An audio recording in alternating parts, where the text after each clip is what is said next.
was born to preach the gospel, and I sure do love my job. Yeah. I was born to preach the gospel. I was born to preach the gospel. I was born to preach the gospel. And I sure do love my job. Yeah. Yes, I really love my job. I'm a disciple that makes disciples that makes disciples. Oh, I'm a disciple that makes disciples that makes disciples. I'm a disciple that makes disciples that makes disciples. Yes, I'm a disciple that makes disciples that makes disciples.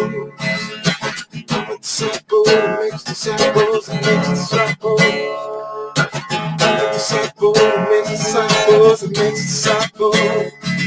Get firmly rooted.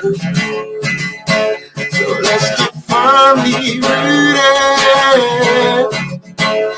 Let's get firmly rooted. So let's get firmly rooted. Oh, I'm a disciple that makes disciples that makes disciples.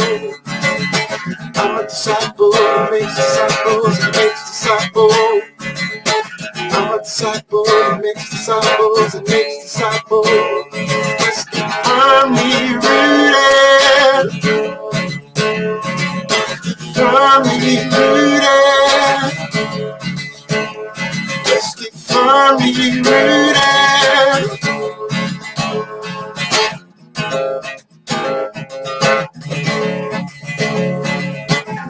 Yeshua, Yeshua, Yeshua, Yeshua, Yeshua, Yeshua.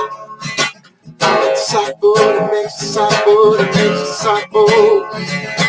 We're disciples that make disciples that make disciples.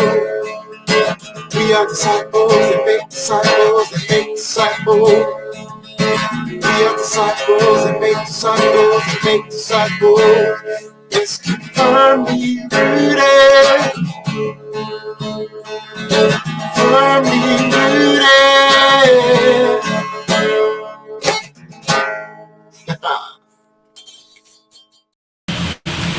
Good morning, Firmly Rooted family. Pastor Tom, Firmly Rooted Church. I am down here in Greendale, Indiana, at our location down here.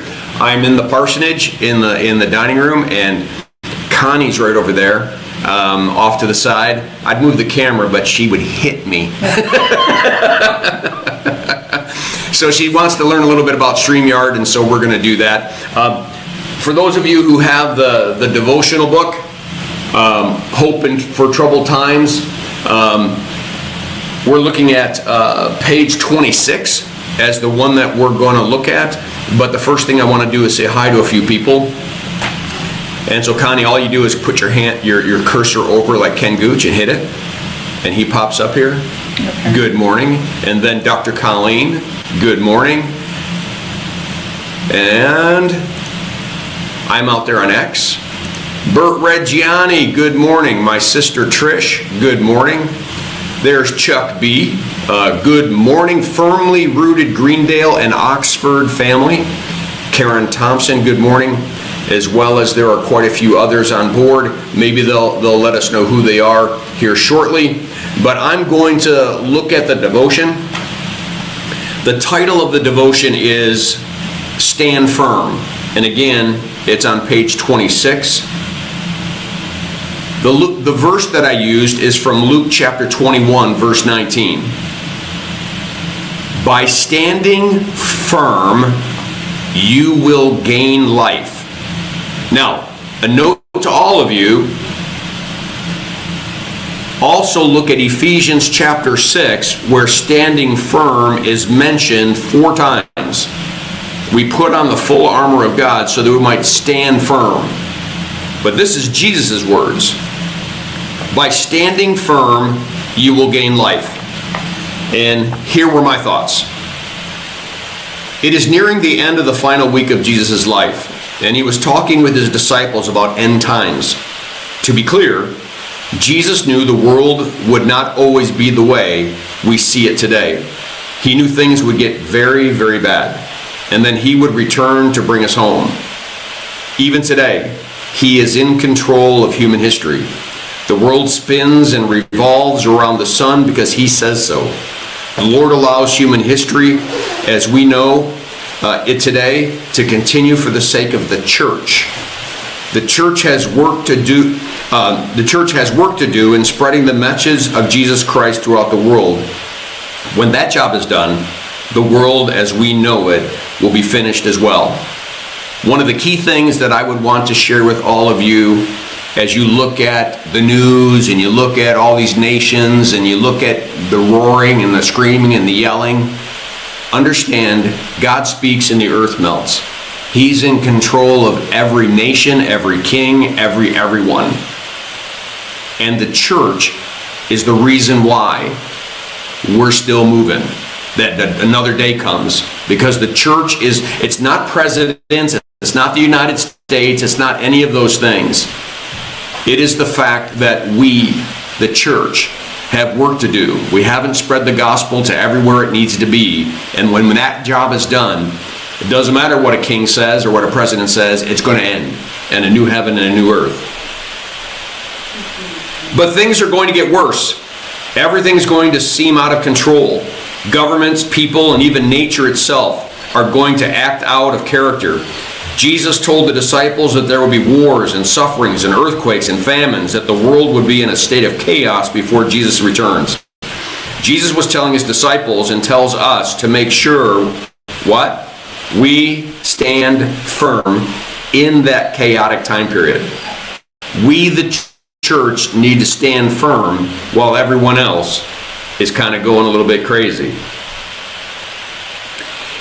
He needed to make sure that we are not overwhelmed by what our eyes of sight see, but rather that we cling to what our eyes of faith see and know to be certain. As the end times come upon us, we need to stand firm on the truth of God's word.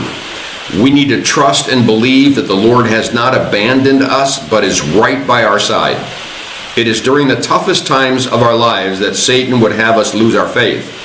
We need to know that our eternal destiny is in the balance.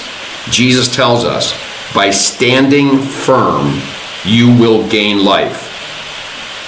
To you and me today, my last words, no matter what the circumstances are, let's stand firm and gain life. Peace. Pastor Tom. All right, let's see if anybody else came on board. I want to be able to recognize them. I think I said Bert Reggiani, but maybe not. Dr. Colleen says, hi, Connie. Trish says, hi, Connie. Oh, man, you're so popular. There she comes. Where am I? Right there. Hi, guys. All right. And my cousin Kate, good morning. Still one of the... Greg came in, so it's Greg's fault, not mine. You're lucky she still has that collar, and I'd be zapping her right now. She can't leave that thing without getting zapped. Oh, well, don't be mean. All right, Cassie, my cousin, one of the few people on the earth that still gets to call me Tommy. Love you, love you, love you. All right, I'm going to show you how we leave. So as I'm telling everyone to have a great day, I'm coming back over to Media Assets. Remember why I told you I put that right in that upper corner so I know where it is? Blessings on your day. Make it a firmly rooted day, and may someone see Jesus in us today. Peace. So I hit that.